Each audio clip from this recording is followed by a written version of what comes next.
ओम प्रकाश राजभर की एनडीए में एंट्री हो गई, बड़े फैनफेयर के साथ हुई, लेकिन अभी भी दो ऐसी बातें हैं जो बीजेपी को खटक रही हैं। ओम प्रकाश राजभर को लेकर कौन सी ऐसी दो बात है जिससे बीजेपी असहज है?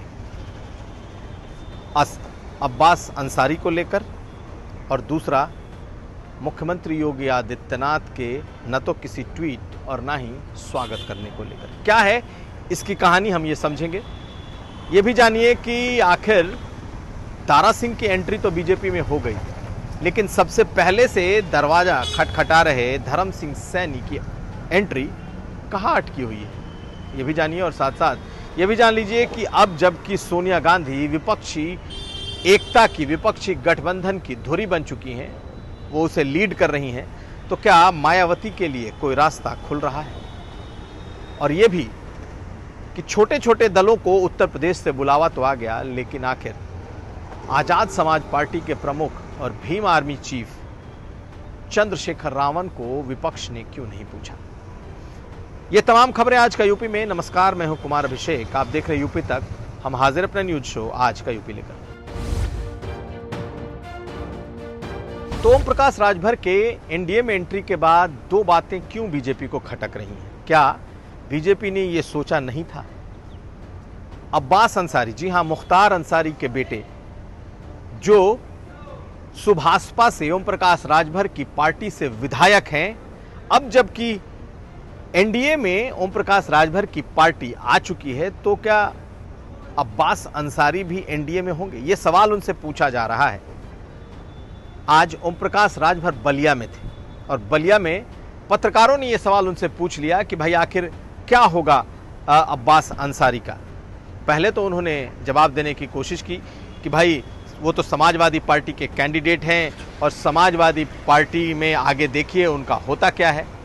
लेकिन जब दूसरा सवाल पूछा तो वो भड़क गए, बोले आप मेरी पार्टी के मालिक हैं, आप हैं कि हम हैं? पहले सुनिए ओम प्रकाश राजभर का, पर जब ये सवाल दागा गया तो उनकी प्रतिक्रिया क्या थी। आपने एनडीए ज्वाइन कर लिया है, मऊ में अब्बास मुख्तार अंसारी के बेटे अब्बास अंसारी का अब क्या होगा मंत्री जी? वो कहाँ जाएंगे? वो समाजवादी पार्टी के प्रत्याशी रहे हैं, हमारे सिंबल पर लड़े हैं, हमारी पार्टी से एथराइज विधायक हैं जो रजिस्टर्ड है। अब फिर आगे देखिएगा क्या होता है। क्या आप अपनी पार्टी को हटाने की बात करेंगे? आगे हमारी पार्टी के आप लोग मालिक हो कि हम मालिक हैं? नहीं, हम पूछ रहे हैं। नहीं, आप लोग मालिक हो? नहीं, हम मालिक हैं। हमको जो मर्जी आएगा हम करेंगे, ठीक है। यानी सर मुंडाते ओले पड़े, यानी कि बीजेपी के साथ जाते ही ये सवाल अब उन्हें परेशान करने लगा है, क्योंकि जब तक अब्बास अंसारी का साफ साफ कुछ नहीं होता, तब तक ये सवाल उन्हें चोट पहुंचाता रहेगा। और यही वो सवाल है जिससे मुख्यमंत्री का कहीं ना कहीं, एक मुख्यमंत्री ने अभी तक ट्वीट नहीं किया या मुख्यमंत्री ने अभी तक इसका स्वागत नहीं किया, ये बात भी उससे जुड़ती है। मुख्यमंत्री खुलकर अपराधियों के खिलाफ रहे हैं और अपराधियों के खिलाफ उनका बुलडोजर गरजता रहा है, वो चाहे अतीक अहमद रहे हों या फिर मुख्तार अंसारी।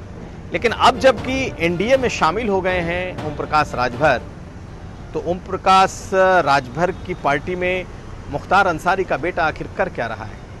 मुख्यमंत्री योगी आदित्यनाथ आखिर इस गठबंधन में ओम प्रकाश राजभर का स्वागत करें भी तो कैसे करें, ट्वीट करें भी तो कैसे करें? क्योंकि जब ट्वीट करेंगे, स्वागत करेंगे, तो फिर उनसे भी ये ज़रूर पूछा जाएगा कि क्या आप अब्बास अंसारी का भी स्वागत करेंगे?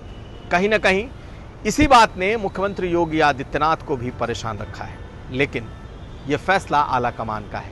मुख्यमंत्री योगी आदित्यनाथ ने इसे शिरोधार्य किया है, लेकिन वो अपनी जो रिजर्वेशंस हैं, उनकी जो मान्यताएं हैं, वो कहीं ना कहीं रिफ्लेक्ट हो रहा है। और शायद यही वजह है कि जब उनसे ये पूछा गया, ओम प्रकाश राजभर से ये पूछा गया कि आप एनडीए में तो आ गए, लेकिन मुख्यमंत्री ने अभी तक स्वागत नहीं किया, ना ही मुख्यमंत्री ने कोई ट्वीट किया, तो इस सवाल से भी ओम प्रकाश राजभर असहज हो गए। और उन्होंने कहा कि दो पार्टियों के बारे में फैसला उसके राष्ट्रीय अध्यक्ष करते हैं, यानी कि जेपी नड्डा ने वो लेटर भेजा है, और लेटर आपको देखना चाहिए, वो मुख्यमंत्री तक भी पहुंच गया होगा। और साथ साथ ये भी उन्होंने कह दिया कि अमित शाह और अमित शाह से ऊपर प्रधानमंत्री से भी ऊपर कोई है? हालांकि मुख्यमंत्री के खिलाफ उन्होंने कुछ नहीं बोला, लेकिन उनकी असहजता साफ दिखाई दे रही थी। अब सुनिए उस सवाल पर कि आखिर उनके एनडीए में आने का स्वागत मुख्यमंत्री योगी आदित्यनाथ ने क्यों नहीं किया, ये है उनका जवाब। अभी कल एक खेल होगा, परसों कुछ दिन के बाद फिर खेल होगा। तो राजनीति में तो खेले ना है, कभी वॉलीबॉल, कभी फुटबॉल, कभी क्रिकेट, खेल होता रहता है। जी मंत्री जी, जिस तरह से आपने एनडीए को में शामिल हुए हैं और अमित शाह के साथ आपकी ट्वीट भी, अमित शाह ने ट्वीट किया है, आपकी भी प्रेस कॉन्फ्रेंस सामने आई है, लेकिन अभी तक एनडीए में शामिल होने के बाद मुख्यमंत्री का ना तो कोई ट्वीट आया है और ना ही उनके तरफ से किसी तरह का कोई बयान आया है। कैसे देखते हैं इसको? क्या मुख्यमंत्री जी नाराज चल रहे हैं क्या? जो आप कह रहे हैं ना, कल आपको फोटो फिर आ जाएगी। कल एनडीए की बैठक है, कल दिल्ली से हो जाएगा। जेपी नड्डा जी, पार्टियों का समझौता आपको पता होना चाहिए। पार्टियों का समझौता पार्टी के राष्ट्रीय अध्यक्ष के माध्यम से होता है। उसमें जो प्रमुख लोग होते हैं वो प्रमुख लोग करते कराते हैं। तो उसमें माननीय जेपी नड्डा जी राष्ट्रीय अध्यक्ष हैं, उन्होंने अपने लेटर पैड पर लिख के दे दिया है। वो चिट्ठी मुख्यमंत्री के यहाँ भी पहुँच गई है। तो वो चिट्ठी आपके यहाँ या प्रेस में तो देने की ज़रूरत है नहीं। जब उनके नहीं, जो एथराइज पर्सन ने प्रेस करके बता दिया और ट्वीट कर दिया। अब देश में अमित शाह जी से बड़ा नेता भाजपा में प्रधानमंत्री के बाद तो वही है ना। उत्तर प्रदेश में सबसे बड़े मुख्यमंत्री हैं। देखिए कल ना। तो अब्बास अंसारी का सवाल बीजेपी को असहज करता रहेगा और उतना ही असहज ये ओम प्रकाश राजभर को भी करेगा। लेकिन शायद मुख्यमंत्री योगी आदित्यनाथ ने अभी तक इसका स्वागत नहीं करके या ट्वीट नहीं करके उन्होंने ये ज़रूर बता दिया है कि फ़िलहाल उनको कोई असहज नहीं कर सकता। उनकी जो मान्यता है, वो जो अपनी राय रखते हैं सो रखते हैं। बेशक पार्टी साथ लेकर आए, बेशक एनडीए में शामिल हों, लेकिन मुख्यमंत्री योगी आदित्यनाथ से जितना कहा जाएगा, पार्टी जो कहेगी वो करेंगे। कोई ज़रूरी नहीं कि उसमें उनकी स्वीकृति ज़रूरी हो। अब अगली खबर। शायद आप भी चौंके होंगे अगर उत्तर प्रदेश की सियासत से आपका ताल्लुक है या फिर उत्तर प्रदेश की सियासत को आप नज़दीक से देखते हैं। तो कल एक खबर आई, बीती शाम ये खबर आई कि अपना दल कमेरावादी यानी कि कृष्णा पटेल की वो पार्टी जो कि अपना दल कमेरावादी के नाम से है, उसे भी बेंगलुरु के इस विपक्षी गठबंधन के लिए बुलाई गई बैठक में आमंत्रित किया गया है। यानी कि अपना दल कमेरावादी आज वहां पहुंच गई। लेकिन इसके साथ ही एक सवाल जुड़ता है और वो सवाल ये कि जब अपना दल कमेरावादी को बुलाया जा सकता है तो आखिर चंद्रशेखर रावण को क्यों नहीं? और चंद्रशेखर रावण की आज़ाद समाज पार्टी में ऐसी कौन सी कमी है या ऐसी कौन सी बुराई है कि उसे विपक्षी दलों ने अभी तक ना तो पटना में और ना ही बेंगलुरु में आमंत्रित किया है? दरअसल इस सवाल में ही कई जवाब छुपे हैं और ये सवाल ये है कि क्या विपक्षी एकता में चंद्रशेखर रावण को बुलाकर आगे गठबंधन में ये विपक्षी पार्टियां मायावती का रास्ता बंद कर देंगी? जी नहीं, मायावती के रास्ते को नहीं बंद किया जाएगा। मायावती से बातचीत के रास्ते खुले हैं और शायद यही वजह है कि चंद्रशेखर रावण को यानी कि उनकी आज़ाद समाज पार्टी को अभी तक इस गठबंधन ने अपना बुलावा नहीं भेजा है। आप याद करिए कि केरल की ऐसी छोटी छोटी पार्टियां जिनका दूर दूर तक बीजेपी से कहीं कोई संबंध नहीं है या बीजेपी केरल में कहीं कभी कोई सीट जीती भी नहीं है, वहाँ की 4-4 पार्टियाँ, 3-4 पार्टियाँ तमिलनाडु की, उन्हें बुला लिया गया है जिनके पास एक भी सदस्य नहीं है। लेकिन चंद्रशेखर रावण जो दलितों के एक युवा नेता के तौर पर उभर रहे हैं, उन्हें अभी तक नहीं पूछा गया है। तो वजह साफ है। वजह यह है कि सोनिया गांधी की अगुवाई में यह बैठक इस बार हो रही है, नीतीश कुमार की अगुवाई में पिछली बार हुई और इन दोनों पार्टियों को यकीन है कि देर सवेर मायावती ज़रूर आएंगी और मायावती अगर आएंगी तब चंद्रशेखर रावण को कैसे इस गठबंधन से बाहर किया जाएगा। इसलिए उन्हें बुलाया ही न जाए। 2 मीटिंग हो चुकी है, उन्हें अभी तक कोई निमंत्रण नहीं गया है। ऐसी स्थिति में ये दरवाजे मायावती के लिए खोल कर रखे गए हैं कि आप टाइम लें, वक्त लें, जब आना हो आएं, लेकिन आपके लिए इशारा है कि चंद्रशेखर रावण को हम नहीं बुला रहे हैं। और चंद्रशेखर रावण को इसी वजह से फिलहाल विपक्षी एकता से दूर रखा गया है।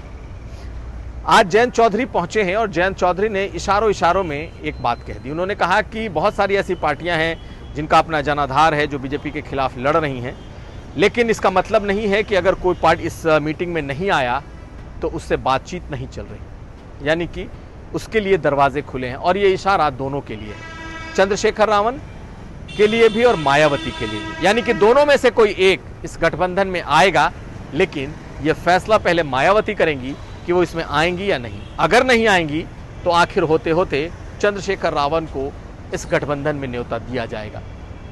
और अगर चंद्रशेखर रावण को न्योता नहीं दिया गया तो हो सकता है कि मायावती से उम्मीदें जुड़ी हों कि वो जरूर आएंगी। ऐसे में फिलहाल चंद्रशेखर रावण बेशक दलितों के नेता के तौर पर उभर रहे हों, लेकिन राष्ट्रीय स्तर पर उनका कद अभी इतना नहीं है कि वो तय कर सकें कि वो बीजेपी के खिलाफ बन रहे गठबंधन में आना चाहते हैं या नहीं। सुन लीजिए पहले क्या कह रहे हैं जयंत चौधरी। बहुत सारी क्षेत्रीय पार्टियां हैं जो इसमें नहीं इनवाइटेड हैं। क्या आपको लगता है कि अभी भी पूरा विपक्ष एकजुट नहीं है, उनको भी आप ये मत सोचिए कि जो यहाँ बैठक में है उससे बाहर लोगों से संपर्क या उनके साथ कोशिशें आगे नहीं होंगी या कोई दरवाजे बंद हो गए हैं। दरवाजे हमारे खुले हैं। सैद्धांतिक रूप से हमारे मुद्दों पे जो भी मेल रखते हैं, जो संगठन हैं, जो पार्टियां हैं, जो नेता हैं, वे साथ आएंगे। तो सोनिया गांधी चूंकि यूपीए की अब तक सब सर्वमान्य नेता के तौर पर वो जानी जाती हैं और मायावती से भी उनके संबंध निजी तौर पर बेहद ही बेहतर हैं। ऐसी स्थिति में ये माना जा रहा है कि अब सोनिया गांधी के पहल के बाद हो सकता है कि इसमें मायावती की भी एंट्री हो जाए, लेकिन इसमें वक्त लगेगा क्योंकि मायावती ने फिलहाल इस मीटिंग पर अपनी तो नज़र बना रखी है, लेकिन उत्तर प्रदेश में और ख़ास करके 4 राज्यों के जो फिलहाल अभी चुनाव होने वाले हैं, माना जा रहा है उसके बाद मायावती फैसला लेंगी। अब अगली खबर। और अब आपको हम बताते हैं कि आखिर दारा सिंह तो बड़े फैनफेयर के साथ आए। आज दोनों डिप्टी सीएम, इसके अलावा प्रदेश अध्यक्ष पार्टी दफ्तर में मौजूद रहे और उन्होंने उनकी ज्वाइनिंग कराई। लेकिन पिछले कई महीनों से धर्म सिंह सैनी जो कि बीजेपी का दरवाजा खटखटा रहे हैं, अब तो ये कहना चाहिए कि वो दरवाजा पीट रहे हैं, लेकिन फिर भी बीजेपी में उनकी एंट्री नहीं हो पा रही। तो आखिर क्या वजह है? जो 3 बड़े नेता बीजेपी छोड़कर समाजवादी पार्टी का दामन जिन लोगों ने थामा था, उसमें से दारा सिंह चौहान आ गए। धर्म सिंह सैनी बीजेपी में आते आते रुके हुए हैं, लेकिन आखिर क्यों रुके हुए हैं? उसकी वजह भी बड़ी साफ है। एक, मुख्यमंत्री योगी आदित्यनाथ धर्म सिंह सैनी को लेकर बहुत सहज नहीं, और बहुत सहज इसलिए नहीं है क्योंकि उनके खिलाफ आयुष घोटाले का एक बड़ा मामला योगी सरकार रहते ही सामने आया और उसमें बाकायदा उन पर चार्जशीट हो गई। भ्रष्टाचार का ये एक बड़ा मामला है जो कि योगी सरकार के दौरान ही धर्म सिंह सैनी पर लगा हुआ है, और मुख्यमंत्री योगी आदित्यनाथ कतई नहीं चाहते कि जब तक उन पर ये आरोप लगा है तब तक उन्हें बीजेपी में शामिल कराया जाए। वहीं दूसरी तरफ बीजेपी के भीतर धर्म सिंह सैनी के जाने के बाद सैनी नेताओं का एक बड़ा धड़ा सक्रिय है और वो अब नहीं चाहता कि धर्म सिंह सैनी की दोबारा एंट्री हो। लेकिन धर्म सिंह सैनी भी कहाँ मानने वाले हैं? वो बेशक पार्टी में नहीं हो, लेकिन पार्टी के भीतर उनकी मौजूदगी दिखाई दे जाती है। कुछ दिन पहले वो केशव मौर्य के साथ बाकायदा राजनीतिक मंच पर दिखाई दिए, भाषण भी दिया था उन्होंने। हालांकि उस भाषण में कुछ ऐसी बातें कही गई जिसे लेकर के बहुत कंट्रोवर्सी भी हुई, लेकिन पार्टी चाहती है कि धर्म सिंह सैनी आए और उसके लिए कोई ना कोई रास्ता निकालने की एक कोशिश पार्टी का जो नेतृत्व है उसके भीतर दिखाई दे रहा है। प्रदेश अध्यक्ष, संगठन मंत्री, ऐसे लोग बताते हैं और चाहते भी हैं कि उनकी एंट्री हो, क्योंकि पश्चिम में ओबीसी के वो एक बड़े चेहरे हैं और 2017 में उन लोगों के आने की वजह से बीजेपी ने बड़ी जीत हासिल की थी। लेकिन मुख्यमंत्री योगी आदित्यनाथ भ्रष्टाचार का कोई दाग अपने साथ नहीं चाहते और शायद ये सबसे बड़ी वजह है कि अभी तक उनकी एंट्री लटकी हुई है। हालांकि एंट्री क्या बैकडोर से होगी, क्या किसी दूसरे रास्ते से होगी, ये कहना तो मुश्किल है, लेकिन इसका संकेत ओम प्रकाश राजभर ने यूपी तक के साथ बातचीत में दे दिया था और उन्होंने ये कहा था कि आप धैर्य रखिए, वो लेकर के धर्म सिंह सैनी को आएंगे। सुन लीजिए ओम प्रकाश राजभर की भी ये बात। जैसे आप सपा के साथ जब आए तो आप बहुत सारे लोगों को लेकर के आए, बहुत सारे दलों को आपने जोड़ा, तो क्या बीजेपी के साथ जब एनडीए में आए हैं तो ऐसी जिम्मेदारी है आपको कि उत्तर प्रदेश और जो छोटे और दल हैं या फिर दूसरे और दल हैं उनसे भी कोऑर्डिनेट करें, उनको भी लेकर आए? अब आगे जो भी बातें होगी उन सब चीज़ों को 18 को बातचीत, कुछ जो जिम्मेदारी वहाँ से मिलेगी तो उसको हम करेंगे और आप लोगों को भी बताएंगे। धर्म सिंह सैनी का क्या है, वो तो बीजेपी ज्वाइन करते करते रह गए। आ जाएंगे, क्या दिक्कत है, सब लोग आ जाएंगे।